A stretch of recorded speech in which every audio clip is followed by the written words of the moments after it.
Listening to all of this is Marianne Boyle from UK Active, the industry body for commercial gyms and community leisure centres. I mean, there's obviously, Marianne, a lot of concern around what's happening right now.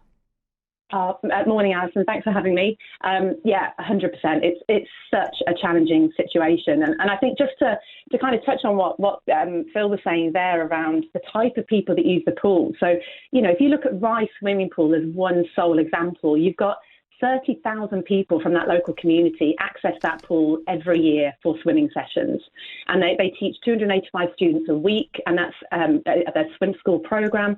They have 24 students a week on the preschool program. I have a young daughter myself, and her learning to swim is an absolute priority. It's an absolute life skill that is essential. And unfortunately, with what we're seeing and the impact this energy crisis is having on pools, people are going to have the opportunity taken away from them.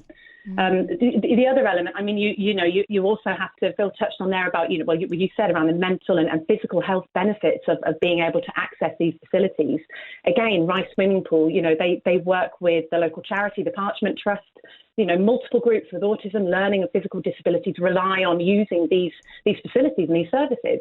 And we're looking at one very small pool within a district council. Imagine that scaled across the country and the impact that this is going to have on people's physical and mental health moving forward. And the problem you've got as well is that once these places do close, they're unlikely to reopen, aren't they? That's the worry. I mean, we're hopeful that won't be the case. Obviously, the decision to close these pools is not a decision that's taken lightly. That every last, I mean, Ivan mentioned there about why decisions were made at 2 weeks notice to go.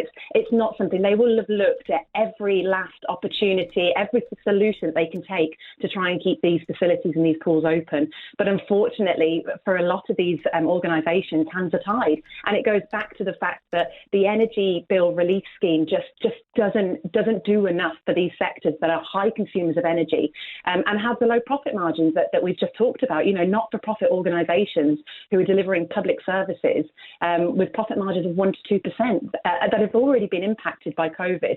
They just don't have the reserves or the profits to be able to absorb this additional cost from the utilities. Marianne, thank you for your time. Marianne Boyle from UK Active.